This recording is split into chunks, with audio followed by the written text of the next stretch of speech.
Bom, eu sou o professor, estou aqui na casa do cara ali, ó, e vou dar uma videoaula sobre o consumo responsável de bebida. Eu vou falar sobre a taxa de etanol no sangue de 0,1 a 4,5 gramas por litro.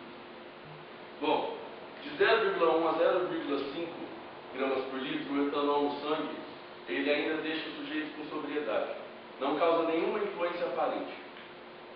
Já de 0,3 a 1,2 gramas por litro, o estado do sujeito é de euforia e os sintomas são perda da eficiência, diminuição da atenção e diminuição do julgamento e controle.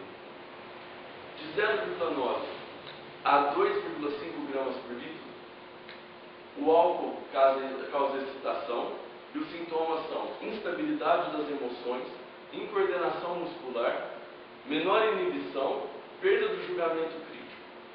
De 1,8 a 3,0 gramas por litro, o álcool causa confusão e os sintomas são vertigem, desequilíbrio, dificuldades na sala e distúrbios da sensação.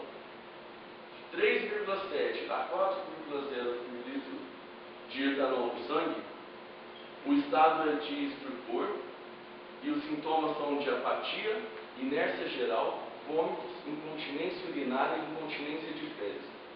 De 3,5 a 5,0, o estado é de coma e os sintomas é inconsciência, anestesia e morte.